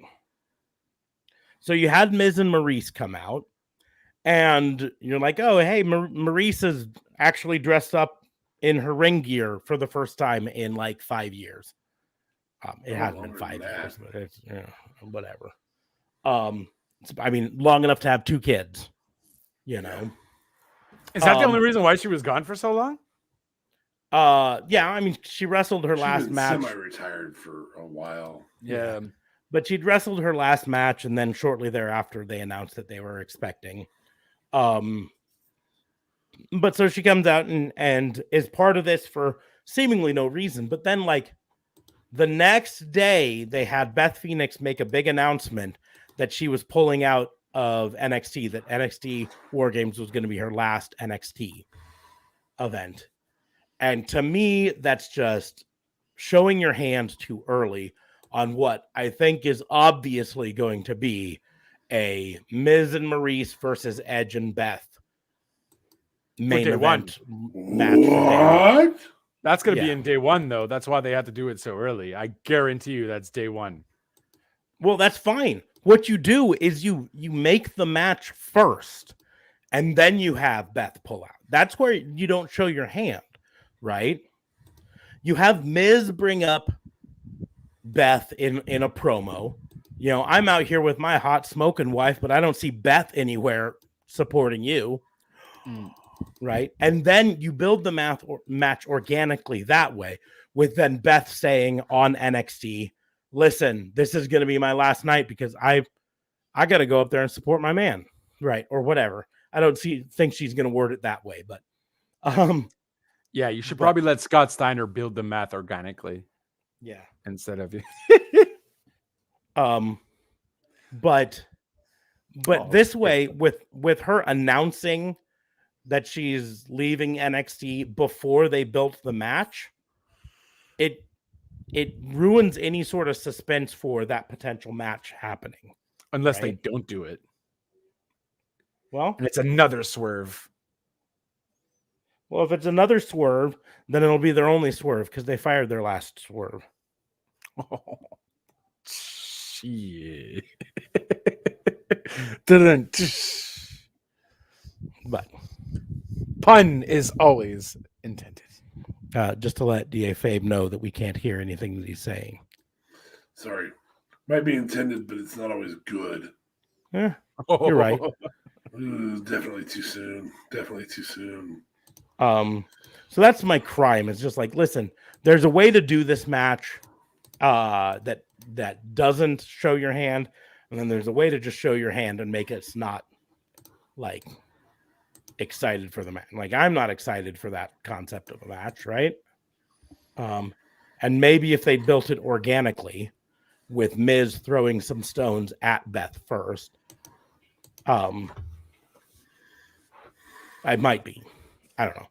I'm not guaranteeing anything because WWE has done a lot this last year to ruin my anticipation of anything. But yeah, it's a valid point.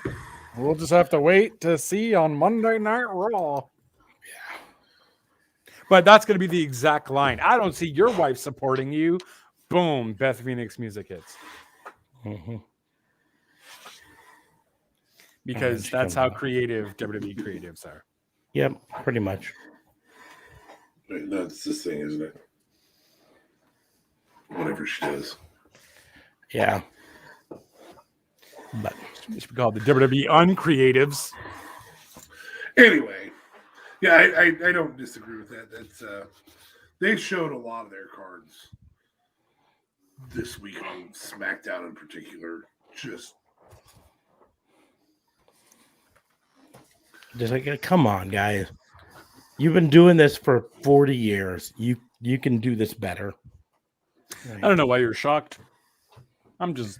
Because they've shown before they can do these sorts of surprises better. Yes, before. Like, how long ago? 20 years ago? Shouldn't have faith in them anymore. You're always remembering back at a time when... the last time WWE was halfway decent was 2011, if that. You know what I mean? In terms of surprise elements and all that. They've been shit for a hot minute now. Like, see, I remember 2015, 2016 wasn't horrible. I enjoyed a lot of 2015, right? You had the women's revolution. You had had some excitement. 2016, you had still a lot of great stuff happening. You know, it wasn't that long ago. They had you really had the the growth of Bray a little bit. Mm-hmm. There. Okay, all right, fair. Yeah. We didn't get to the Fiend until 19, but yeah. 2018, you had Evolution. Yeah, Revolution. Evolution. Evolution. Re-evolution. Evolution? No, you leave Evolution. Oh no. Oh. You leave Eva Marie out of this. Well, I mean, she's vastly improved. Yeah. The other time she was here. So someone made a bold prediction on that. I mean, she was better. I don't know if we ever got to see whether she was better or not. Yeah, exactly. Those matches were way better. Mostly because she was hardly in them. Well, you know, win some, you lose some, bud. I'm supposed to be wearing a T-shirt for this, and for something I lost, and there ain't no T-shirt made yet. Yeah, my bad. I'm a nice guy like that. I'm gonna have to put a timer on this whole T-shirt thing. I don't remember what the bet was. You said someone was gonna win, and the women's Queen of the Ring, and they didn't even make it to the final two, I believe. Shayna Baszler. Yep. I was picking Shayna. Oh, and you done picked wrong. You said she won't even be in the finals. So I was like, it's fucking stupid. You're like, that's fucking stupid. Let me bet on it. You're lucky I'm a nice guy. Are you sure? Because it was still fucking stupid. Oh, it was still stupid. The only really great storyline that can come out of this is House of Black could have a queen at the top of it now. Yeah, except reports have it that Andrade and Charlotte are no longer together. They have split. Zelina and Alistair or Malachi are still very married. Very married. Yep. But they still made Zelina Queen Zelina and are sort of pushing her. So, And Vince did apologize for that September 11th mishap. So that was kudos to him. Good for him. First time he probably apologized to anyone. Definitely fixes things saying I'm sorry. Oh, yeah. Yeah. It fixes everything, right? Yeah. It doesn't Canada. I hit a guy with my car once, but I said I'm sorry. And everything's better. It worked. Interesting thing to have to teach your children. Yeah. You have to say you're sorry and try not to be a dick. Yeah. Yep. Yeah, I've been working on that with my 3-year-old, along with sometimes things get broken, can't be fixed. Because that's a tough thing for 3-year-olds to understand when they bring you a toy and they say, Daddy, fix it. And you're like, I can't fix that. Give me about 15 minutes just to go out for just 2 seconds. Here, sweetheart, I fixed it. No, you don't do that. You teach them the little life lessons, Yep. There was a TikTok about that recently. I was like, I'm not fucking breaking a plate for you to prove to me that I'm sorry doesn't fix a fucking plate. Oh, now I understand it. Yeah. Thank you, TikTok. Yeah. Thing is, I don't need to break a plate because I got a 3-year-old. She breaks all sorts of shit. Yeah. I mean, if you had like a Greek wife or something, plates can be broken, no problem. Get it? They break plates during the weddings. It's funny, guys. That's what 3-year-olds break plates too. There's a reason that all the plates in our house now are plastic. Your child is Greek? I mean, she's through IVF, so I'm just going on faith on her heritage. We'll wait to see if she gets older. I technically wasn't in the room when she was conceived, so Jesus Christ. Neither was your wife. Neither was my wife. Right? We have to go on faith on a lot of things. Now, I think she looks like my wife, and my wife thinks she looks like me. So that's good signs. I'm going to go ahead and agree with both of those statements. But those are both good signs, but they're still not 100% signs, and so I just have to go on faith, right? I mean, there's a whole, they could have just pulled some samples out of a drawer and said, here, these are leftover from the last people, use these. You should definitely make that a podcast episode when you get it. But on the road, make it a vlog. Yeah. Keep a hold of the story. Yeah. Anyway, I got to be honest though. This is a total aside. I've said this before on other places, but it is a very weird experience to be in the room and present when your wife gets pregnant, but have nothing to do with her actually getting pregnant. Yeah. Well, really weird experience. Also awkward. Her not being in the room when you did your part of the conception. She was not. No. I'm not in. That's a whole awkward thing altogether. You guys should at least FaceTimed each other or something. Like, oh, she was busy in her own. Hey, baby. appointment. Hey, baby. What you doing? What you doing? Yeah. What you doing? Hey, let's go. Show me something. Huh? Again, she was busy in her own appointment. Getting. That's why you should have FaceTimed each other. Oh no, her appointment was way worse than my appointment. Trust way me. longer than your I can neither confirm nor deny that. Hers definitely involved a lot more mechanical tools than mine. Mine involved a TV and a hand. They gave you a television? They did. And a 6-disc changer. Gone were the days of just old school magazines. Oh, there are magazines there too, but why choose a magazine when you have a 6-disc changer? I've never seen this one before. Seen it.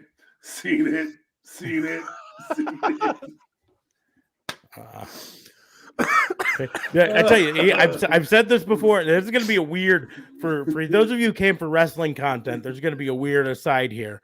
But so the whole process of this goes.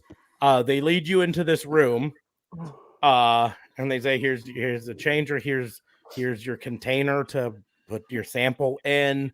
Make sure to wash your hands before you come. When you're done, just bring it up to this counter up here. Wash your hands before you come up to the counter is what you're saying? Yes. But so and then they shut the door and you lock the door, right? And then you're like, well, not shit. unless you want a surprise. Well, shit here. Is that too fast? Yeah, I can't go too fast because they know when they shut the door. If I'm out 30 seconds later, like, here you go, they know. But then you also don't want to be in there like half an hour and have them knocking on the door like, hello, are you okay in there? You know, so what's an appropriate amount of time to be in there? You know, I'm going to start this thing in 12 minutes, and then we'll see where we're at. Yeah, that's kind of the thing. It's like first it's like, okay, let's because here's the deal. At the time I was like a 40-year-old guy, you know. Let's just be honest. I had a fair amount of experience by myself, right? So I am relatively efficient on my own, right? You know what works. I know it works. I don't have any clue why any porn is longer than like 3 minutes, right? Just doesn't matter, right? Just get to the good stuff and get done. That's all I need, right? But yeah, it's like get in there. They shut the door, and it's like, okay, what do I do? Well, let's put stuff on the counter here, and What is this scene? Yeah, let's flip through. Flip through a magazine for a bit. See, well, let's try the BBC. Wonder what that is. Let me read this article. No, let's go to this next. Let's find the scene that looks pretty good. Okay. This scene looks kind of good. So let's limber up a bit, stretch. How long have I been in here? 2 minutes. Okay, let's wait a little bit longer. God, it's a really good scene. I should pause it. On this couch. I don't know. Do I want to be sitting while I do this? That's gonna be more comfortable. But then when it comes time to how many other people have done this? Well, yeah, and then it, to get the sample in the little cup, there's kind of some physics involved with that. So do I want to be kind of, it's been 3 minutes, 4 minutes. Okay. Well, maybe if I'm out of here in 5 minutes, is that going to be too fast? Let's aim for 7 minutes here. I can wash my hands for 45 seconds, right? Get them nice and clean. Okay, let's go. Done. Wash your hands. Now, here's the awkward thing, right? 8 minutes and 45 seconds. There was a guy who went in shortly before me, right? We in the waiting room, made brief eye contact because we both know why we're there, right? There's only one reason to go into this particular part of the hospital, right? It's to do this deed, right? So I saw him go in. I'm waiting for them to call my name. They call my name. I go in mine. I get done. I open my door with my little sample. At the exact same time across the hall, he opens his door. Eye contact. We both know exactly how long each other was in there. He knows that I went in after him, so he knows that I was in there less time than him. I know that I went in there after him. So now I'm like, well, shit. I'm committed now. I can't be like, oh, nope, sorry, wasn't done. It's just, hey, you guys got something else I can watch here? yeah, this wasn't enough. It was too much for me. No, it wasn't enough. No, either one of those makes me sound bad. Hey, does yours have something with like nurses or Yeah. secretaries? Hey, do you guys have anything like from Japan? Anything with like octopuses or squid monsters? No. Mm-hmm. So You you gotta think lock for up. stepmoms. Can you do stepmoms? You got a dryer one? Yeah. Oh no. What are you doing, stepbrother? This was pre-stepbrother days, though. So, but so then it's walk up to the counter, and then again, it's the same female nurse who checked you in, sitting at the counter, and so you have to then hand her a tub of your stuff and be like, "Here, I did this right over there." I did this for you. Yeah. The stuff that you wanted is for you. Hopefully, it's good. Mine was a little different in the hospital. I didn't get magazines or anything. Well, here's the deal. I didn't have an IVF either. Mine was. Do you know what you're doing? Do they work? Yeah. See, the thing is, this was at least my fourth time of going through a procedure similar to this, but the first three times. This was my fifth time. Excuse me. My first three times were in my home city of Kearney, right? Which here's the thing with Kearney, Nebraska, it doesn't have fertility clinics there. No one there really knows shit about fertility clinics, and at the time, the only hospital there was a Catholic hospital. So. The only hospital was a Catholic Best of luck with. So here's the difference there. I'm gonna once again welcome anyone listening to this for wrestling content and apologize that we went off on this tangent. But you went off on this tangent. I mean, come on. Oh, you guys are laughing so hard I can't stop. So here we are in small town Nebraska, and he's not talking about his penis. and the doctor says, "Hey, we need to check out your swimmers and make sure they're good." Okay, fine. Well, the only the only hospital in town with a lab is Catholic Health Initiative, CHI Health, Good Samaritan Hospital, right? So here's the thing with CHI, with Catholic hospitals, right? They have this kind of rule against masturbation in Catholicism. They don't like it so much, and they don't think you should be doing it. So CHI Hospital Lab has kind of an end run around it. They say, we can't have you doing it here. We can't encourage you to do it. But if you happen to show up at our lab with a sterile collected sample, we will then process it for you. That is less than 10 minutes old.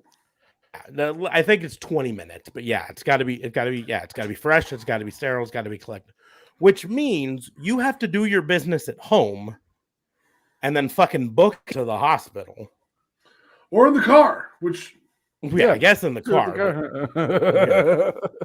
My windows weren't that tinted. I'll tell you that much. So it's, I mean, do it at home. Even if they looked in the window, bro. Even if they looked in the window, they wouldn't have been able to see. If they had Coke bottle glasses like yours, they might. It's valid points. X-ray vision. But so yeah, do it at home and then book it to the hospital. But here's the deal: is right. Your sample is cold sensitive. You got to keep it warm, right? So if you're doing this sample in the middle of like December or January, like I was, you can't just stick it on your passenger seat while you drive. No, you got to put it like in your coat right here to keep it all warm, right? And then you get to the hospital and you have to walk in the hospital The lab for the hospital is like buried clear in the hospital. So you have to walk across the main room, the entry room of the hospital, walk all the way through all the stuff, walk past some patient rooms and stuff like that, go in the elevator, go down a level, get out of the elevator, go up some stairs, walk all the way down this area, and then walk into a room and be like, here, I brought you this. Can you please analyze it? And then they'll go, okay, cool. Hey, did you check in with the front desk? No, you need to go tell the front desk what you did. So then you have to walk all the way back across. I went home and I did this. And be like, yeah, so here's the deal. I kind of squirted into a thing, and then I gave it to them. You just check me in for that. Yeah. I had to do that 3 times in Kearney. I only did once, and I went to a non-Catholic hospital, and it was still awkward for me. Yeah. Then they're like, go. I was like, where do I go? They're like, to the bathroom. I was like, yeah. Then I went to a hospital here in Omaha that specializes in fertility. And they said, listen, we don't trust the samples from Kearney, which it turns out there was reasons for them to not trust. So whatever. We want to do our own testing here. So me telling you about that was actually telling you about the second time. The first time, I was the only guy to go in.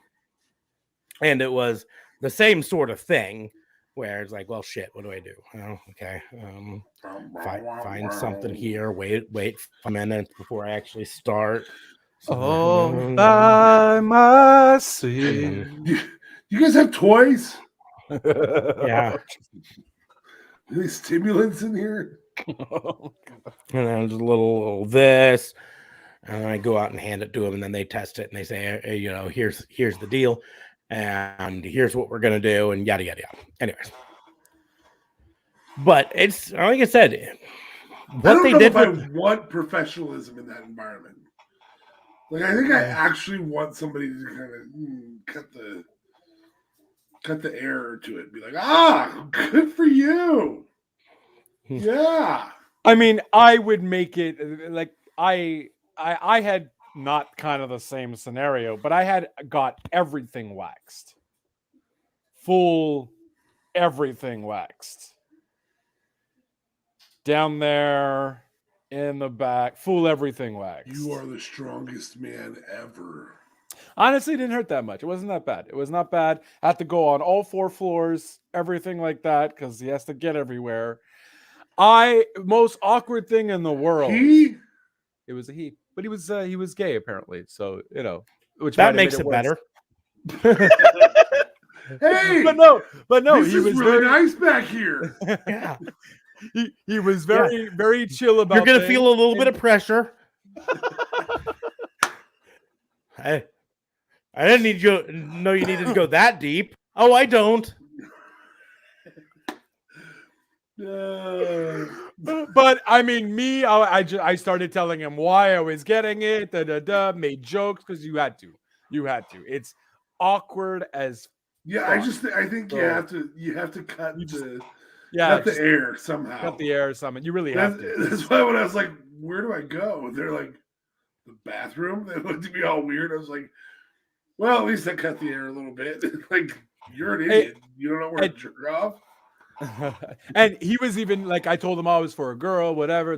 He even joked, "Oh, tell me how she liked it." You know what I mean? So you have to make it less awkward, or else it's just a weird experience. I'm very glad you're not with that girl anymore, for your sake. Yeah, my friend conned me into it. He's like, "Oh, bro, I do it all the time." But he only gets his back waxed, so. I believed him. I went all in because he's like, "Oh, bro, it's nothing. It's no problem." And like an idiot, I believed that he did it too. And then I did everything and I went back to the car. He just starts laughing his shit. He's like, "Bro, I've never done what you did." He's like, "You're a legend for doing all of that." He's like, "The only thing I ever did was my back." And I'm like, "You son of a bitch." That is one of the more odd confessions we've ever done on a podcast. Yeah. Smarks. Smarks, before Raw or before SmackDown, you want to go have an appointment together? No, thank you. No, thank you. But so, like I said, I just had to take them on honor system that they used that sample when making my daughter. Because Exactly. Yeah. once it was out of my hands, I don't know what they did with it. Literally, it was. I mean, there was a little while where it was still in your hands, but it wasn't in. I mean, they literally Your could have delivery just done system. this. They literally could have been like, Throw it with They the could've- others. They could have dropped it. Oh, we'll just trash use the other one. can. Yeah, we're not using that. No. I mean, at least people are saying your daughter looks like both of you. So Grab the that's ones from Montreal. That dude donates daily. Oh my god, that would be hilarious. Oh. Woo! Boy, we do some crimes tonight. So yeah. So on that, let's get back to wrestling. I have just no say- fucking clue where we were. I think we're at misdemeanors. Yeah, we were about to go to Misdemeanors and misdemeanors and commendations. So Misdemeanor, all things Charlotte. Just, I mean, here's the thing. I'd probably still use that for material for what we were just talking about. Charlotte. I mean, Andrade won't, but I will. Yeah. No. Smarts is muted. God yeah, damn it. who are we Smarts, kidding? Smarts. Andrade still might, you know. Well, Just- apparently she broke up with him though. So Yeah, that- just because you're broken up doesn't mean you can't be part of the spank bank. That's all I'm saying. that's another point. Another point. It's all up here. But Which head is he referring to? so it's Oh fuck! I'm just going off on the pie for a pie thing, and then this happens.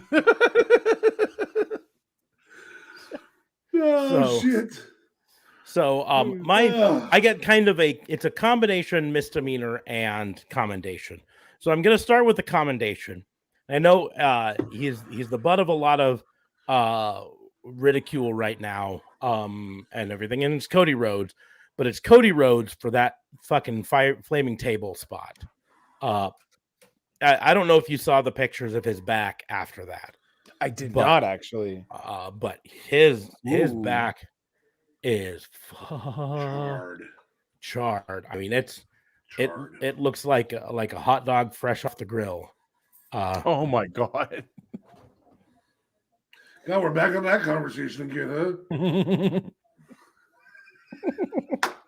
This hot dog was certainly fresh off the grill that day. Cody Cody Rose back. ROSE Cody Rose. Cody Rose. But yeah, his back got really pretty burnt from that. But that leads me to the misdemeanor part of that. And that's to fucking Brandy Rhodes. Because did you see the amount of lighter fluid she put on that table? 2 bottles worth. 2 bottles worth. She just kept on spraying it. And here's the deal. Anyone who's ever lit charcoal, barbecue or whatever knows you don't need even half that much to get a pretty big you know, The interesting part is that was Zippo type lighter fluid, so it was actually a petroleum gel or a thicker liquid. Man, Which has its own air of potential danger because that shit can stay lit and stick to your skin. Well, and that's what happened when you saw Cody roll off it and go for the pin. There were parts of him that were still on fire because it stuck to him and kept burning, and parts of the top of the table charred. I feel like I still saw some of his back black though before he had hit the flaming table. So I had thought that was actually something different, but looking at that picture, that's literally just from the freaking flames. Oh, okay. Maybe I was confused, but I am going to throw one more. You're right. This is a great combination, great move, and everything. I'm going to throw one more misdemeanor because it is in the same cloth. The eyeball thing with with Malachi Black and Pac. We saw it. It was with Seth and Ray. It sucked. Don't. It's fucking weird. Well, now he's fully blind though. Pac? Not just because his first eye was already messed, and then Alistair Black did the second one. Yeah. So now no, I get it, and the we've other one seen was it. just we've And only it's seen one eye. crap. It sucks. The I don't targeting know. of an eyeball is not enjoyable. It's weird. You know, I agree with you in some ways, but at the same point, they're telling a storyline with that whole thing where Because Alistair has a kayfabe black thing eye. well, whatever. the storyline, and this is what I think is going to happen, but this is just speculation because, of course, I don't know their whole storyline that they're doing. But Alistair Black, the whole storyline with the Malachi Black character that they told is that his eye got damaged and corrupted, and the evil came into him through his corrupted eye, which is why he keeps having the black and just horrible side of his face and everything, right? So the storyline they could be telling now is with him injuring Pac's eye, right? That this is going to allow the evil and corruption into Pac. And this could lead to Pac joining him and being part of the House of Black. Right. That's the storyline that I think they're telling. I can't guarantee they're telling it, but that's what I think they're telling. So. Oh, okay. Well, that makes it better. That sounds horrible. It's at least telling a storyline to me, you know. So, I think I much rather the Seth Rollins Rey Mysterio storyline. This whole evil thing is not going to do it for me. No bueno. I'm not watching. Yes, that's the one I saw exactly. Yeah. So this is after the match, right? And it's kind of hard to really tell from that, but that's just burnt all over there. Then there was another image here. Control rolly ball and zoom in on that bad boy.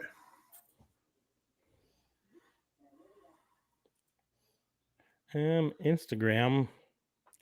No, you can't really do it on let me Instagram. do that. Just Google You image. can't control rolly ball with it. Nope. I found it on Google Image, like no problem. I just said Cody Rhodes, AEW. Well, fire. that's where I found it, but there was also another one that I wanted to get to. And maybe I'll try to find it without it up on screen here for a bit. But that's actually one after the show showing his back afterwards. So,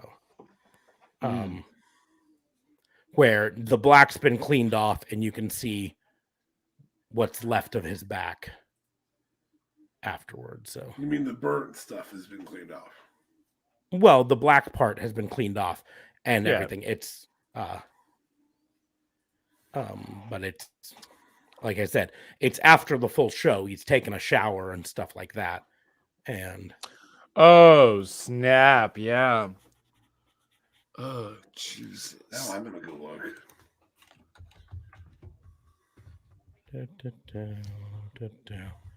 No, that's not showing it. But again, most of this burn is because he fucking landed in a puddle of lighter fluid rather than a burning table. Well, I mean, and also it's his fault. He completely didn't even land. This is him doing a maneuver on Andrade, and Andrade didn't even land on the table at all. He landed on the entire table. Yeah, but I'm going to give him actually credit for this because the way Andrade was falling, Andrade landing on the table would have actually been probably more dangerous for Andrade. Whereas Cody Rhodes going back through the table, the back breaks the table takes the brunt and goes on. But I'm trying to find this picture. Is it the one where he's peeling really bad? Yeah, so it's not the non-burnt one. It's just his back is all like red and bubbly. Yeah, it's all red and bubbly. But I mean, I just don't know why. But that's why I say. because he didn't know how badly he was on fire, I guess, right? Like at that moment. So him even like I feel like because anytime you're gonna throw someone on a table, you're not gonna just completely go through it because he just touched the table by like a little bit, Andrade, and he was the one that was supposed to go into the table. So it was a bit weird how he did it. I think he far reached it. I think he didn't realize how close the table actually was. If you actually look at the angle of this, Cody Rhodes hits the table with his shoulders and upper back, right? So basically right on, but that also puts Andrade hitting it from chest up to face, right? So the way that Andrade hits it, he still hits the table, but Cody hits it first to go through. But that's the way you make this a safe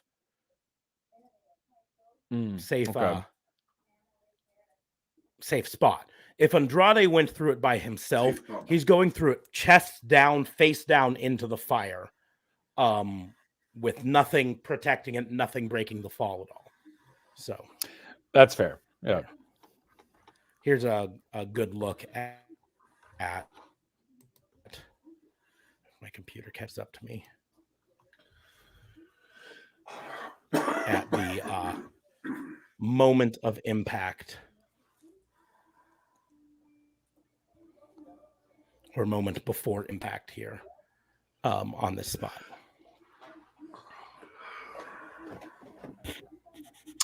Oh, snap. Okay. So you can see Andrade's upper chest and face is right above fire. But Cody Rhodes still has to go through that first because if he doesn't, Andrade is just landing face first on fire. Also notice Andrade but here's the deal. Hit the table break early with his knees. Yeah, trying to, and his knees may have been a little bit too far from this angle. It's hard to tell, but in the end, you know, it's one of those things where, like I said, I give him a ton of credit for the spot, and just fucking carving his back, but I have to give a misdemeanor to Brandy because she should have used barbecue lighter fluid rather than Zippo lighter fluid. As DFA pointed out, they have a different burn pattern. And B, she just fucking put a huge ass puddle of it on there instead of just, you know, I don't know, spraying enough to get it lit. Right. So, but again, probably not her who made the decision on purchasing. No. She just didn't need to spray quite as much. That's my thing. Maybe they told her to spray all of it onto the fucking table. Maybe. Now, here's the other thing I do want to point out. This was their first match back in front of live audience in Atlanta, Georgia, since before the pandemic, right? And their last match in Atlanta, which is again Cody Rhodes' whole hometown, was the cage match with Wardlow, where Cody went off the top of the cage. Cody likes to give the fans there a memory, a big spot moment, and so big spot moment here, done. So, hold on. I mean, yeah, I think he was getting a lot of backlash for it being unsafe or whatever, or maybe that was just WWE fanboys or whatever have you. But I mean, just, you know, as long as he's carefully doing it, just, you know, just so he doesn't hurt himself kind of thing. I just hope it's not he's trying to prove something to the fans because he's a face sort of ordeal and wants the fans to like him again and whatever, you know. I do think that could still play into the storyline though, where he can come out and be the only like, way I can get you guys to cheer me is to do crazy stuff that would allow me to get badly injured. Yep. And even then you didn't cheer me. Yeah. I put my body on the line for you guys and you still didn't cheer me. Nope. Still not doing it. I respect him for it, but not cheering for him. Yeah, so not this guy. So, I mean, here's the deal. I think they're telling a long storyline with this. I'm never gonna go heel, never gonna go heel thing. And I feel like Cody Rhodes is just stubborn. I feel like he just doesn't want to do heel. I feel like that's a thing. I don't think that's storyline. I feel like that's just him not wanting to do the heel thing. We'll see. We'll see. Who knows? But yeah, only one way to find out. I do want to point out one thing here, though. I'll bring that picture up again.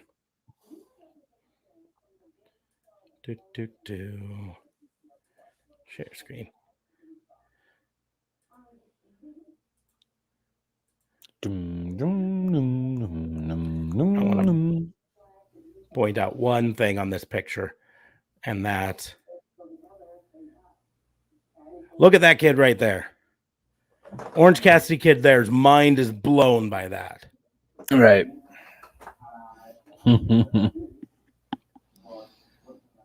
He is. I mean, when's the last time we saw a flaming table? Oh my God. Right. Darby Allin kid right next to him doesn't give a fuck, though. He's like, whatever. He's like, cool story, bro. That's it. But not digging it down. Anyways, that's all I wanted to say about that. I also want to give commendations to fucking Darby Allin for last week. Because his torpedo things just keep getting better. He's fucking like fired out of a cannon when he does those things. And like so often he hits them and then lands on his feet. Oh, Darby. Yeah. Just glorious. Just glorious. Torpedoes out, hits the people, lands on his feet, and is back in the ring. I think just in general, that match there was actually a really brilliant use of both Darby Allin and Sting. You got to put them in there. Darby took the major brunt of things. They were in there with some workers who could do some heel work, but still lose and not lose a ton of heat. You got to put Sting in there with Billy Gunn, Mr. Ass, which is a match that we never got to really see. Whose selling skills are not as good as they once were. No, but it's still, and we it's mentioned still Sting, and we mentioned Austin Gunn and his selling abilities and his ability to make audiences react. No, but I mean, like, Billy doesn't sell the bump as well as he once did. Of course, he's also 67, 87, something like that. Yeah. But that's the deal. That's why Austin and Colton Gunn are there to take the bumps. Yeah. That's why Austin got one stinger splash and Colton got the other one. And then wasn't it Colton who ended up getting the Billy got a stinger splash. But I think it was Colton who got the Scorpion Death Drop. Yep. So but it was a really good use of here's the deal. I'll be the first to even admit I was not super excited for Sting to take too many bumps because he's 60 fucking years old. And the last thing I want to see is my wrestling icon, my wrestling idol, break a hip in ring or something like that. You know what I mean? But they've used him very well and they've used him safely. And he's proven to be game for pretty much everything they throw at him. So yeah, that actually was going to be my commendation. Just the fact that they use Sting in a tag team, in tag team matches now, and that's smart as opposed to doing a one-on-one for 10 minutes. You have a tag team. He's in for 3. He can come in, do the Sting up, that's it. Be the hot tag, and then tag out and sit on the side for a while while Darby Allin throws himself around like a madman. Torpedoes himself everywhere. Yep. But anyways, any more commendations or misdemeanors? I have a commendation for Larry David's pajamas. Okay. I think they're cool. I wouldn't mind having a pair of Hanukkah pajamas like MJF wore. Yeah. Yeah. I hate to say I thought of my brother as soon as I saw them. I was like, my brothers could wear those.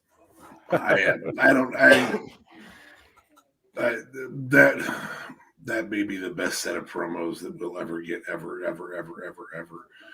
2 weeks in a row, just fucking fire. Just Yeah, I don't know where they're going with the whole trying to get into Britt Baker's pants thing. I think that was kind of just a one-off joke. There's a video that went around after Dynamite, or maybe it was after Rampage a couple of weeks ago. CM Punk came out wearing Britt Baker's jacket, her ring jacket that she wears, just to get a pop from the crowd, and then delivered just a face promo to the crowd. It was afterwards. It was not canon. It was just, one of those send them home happy moments. But he came out in her jacket and did the DMD.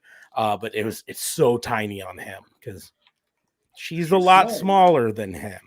Well, I didn't know if maybe they were trying to sell a future Adam Cole rivalry here.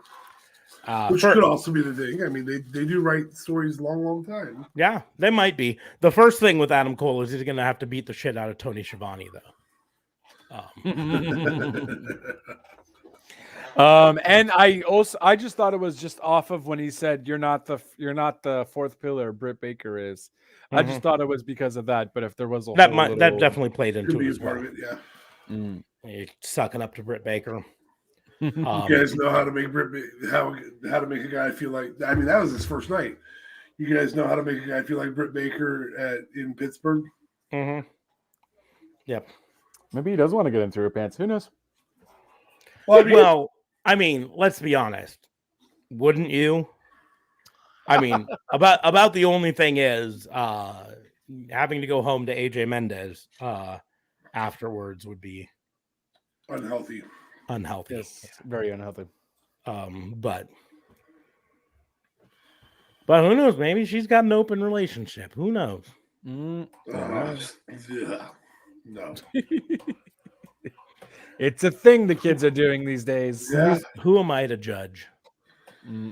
Love is love. Somebody incapable of having a open relationship. True. Mostly because of your moral code. I'm not saying because of your inabilities. But both come into play. Your inability, moral code. But anyways. Hey, I'm not even capable of having a more than one person relationship. I'm really good at this one person one though. Oh, yeah. As long as your partner is Rosie and her sister Funky. Just one sister? Rosie Palms and her sister Funky Palms. Yeah.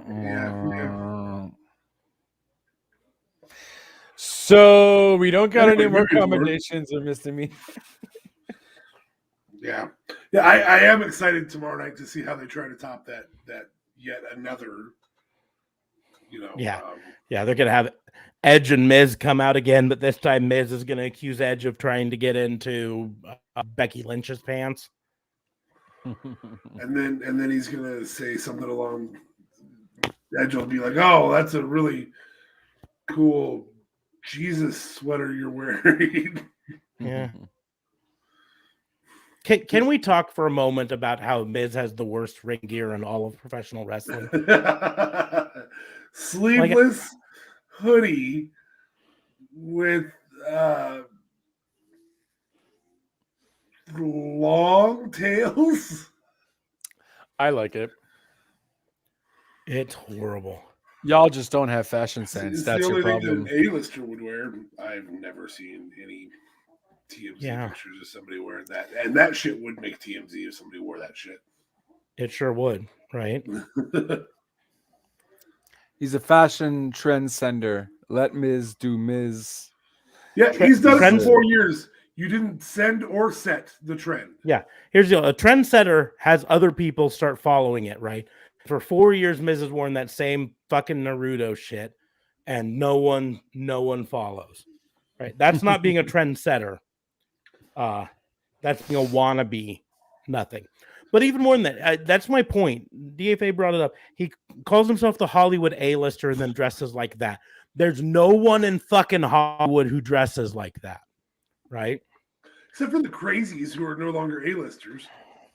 Yeah. They Like fucking, like here's the deal. I can get Seth Rollins being like, you know, I'm the Sultan of Drip or whatever, and wearing all these crazy things, because his thing is not about being a Hollywood A-lister, but being a fashion guy.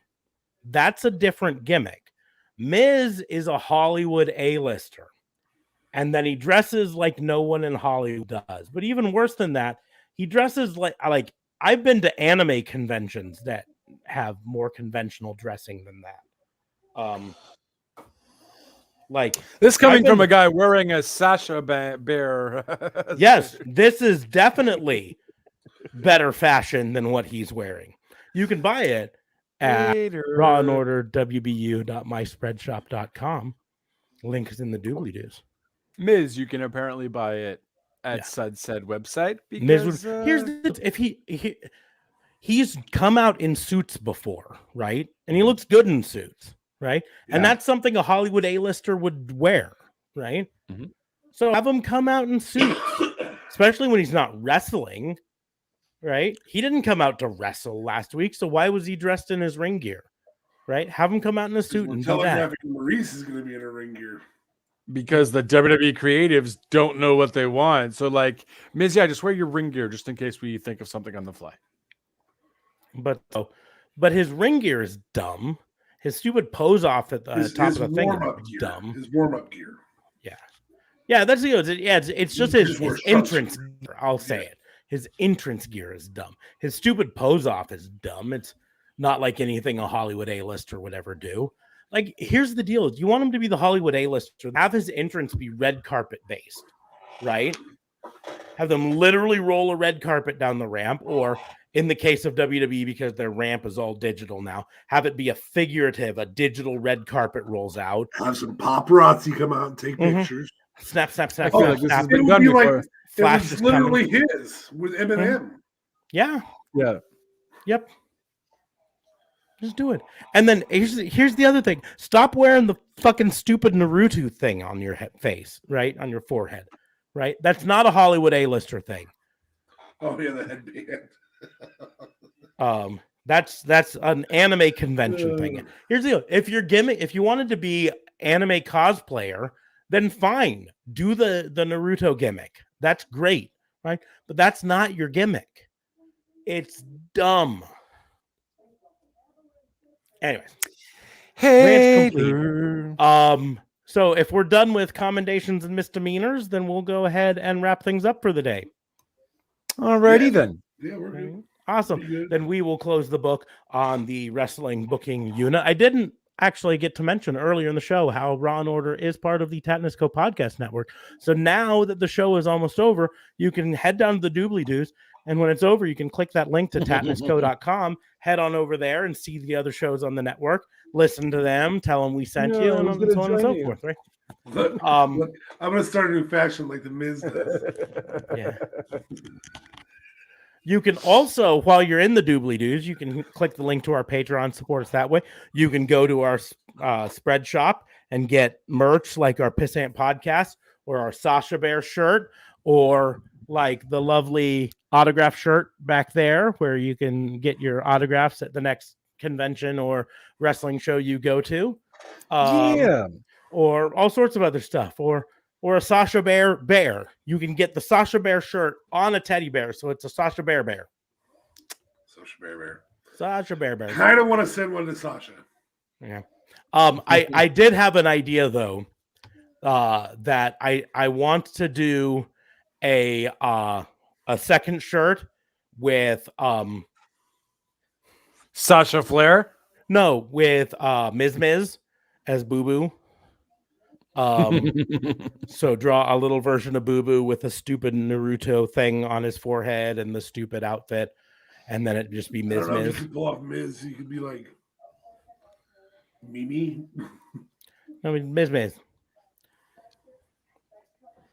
If I get a cease and desist, I get a cease and desist. That's fine. I'll take it down at that point and then just make some limited edition. Ta-da. Calm down, Al Pacino. Anyways, I think it falls under parody.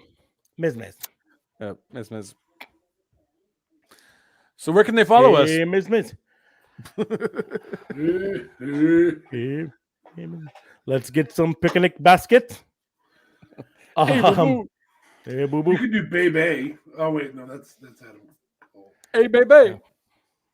I was gonna go with Bailey, but Baby. Yeah.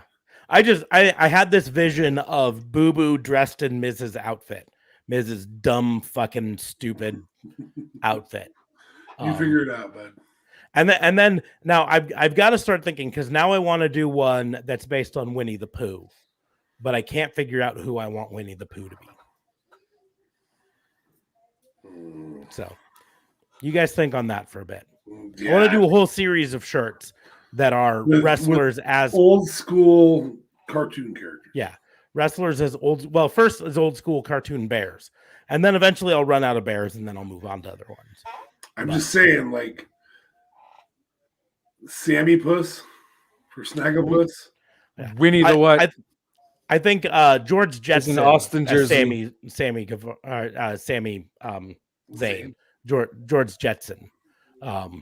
Just give him the crazy Che Guevara hair and the. No, I'm saying for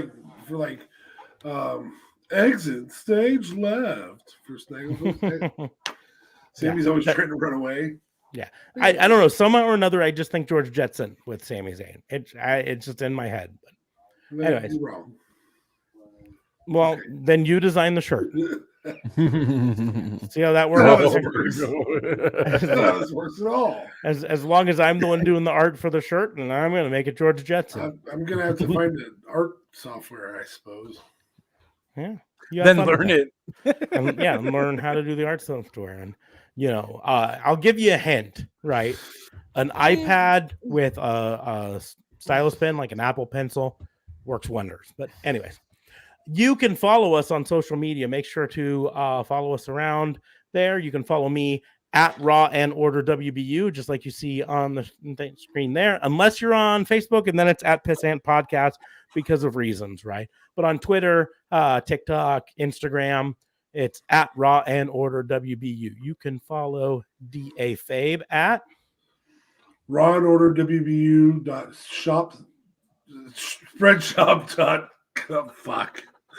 How about just DA Vincent K Fabe? Only on Twitter though, because he doesn't got other socials. Yeah. And you can follow JLB at I got other socials, though. You can follow me at JLB420 on Twitter, at Real Talk Radio 8, all over across the board, Twitter, Instagram, Facebook, all what have you.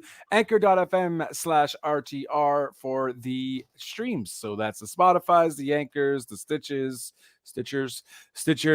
the titles of your life. And Stitcher. I'm pretty sure some people use Stitcher, but either have you, whatever floats your boat, whatever rings your listening ears, doesn't work, but you can anchor.fm/RTR. And that is it, guys. Back to you. I'm just leaving him up on screen a little bit longer until he notices. Yeah. At JLB is a whore. Oh, okay. At JLB's a whore might not actually be a social media, so you might get nobody, but then you can go right back to at JLB420. I just had to do that. I love that I can do that on the fly. You're in the middle of your thing and I changed it. That's horrible. That's horrible. I'll just add it there. You're a control freak. I'm not denying that. Not denying that. Guilty as charged.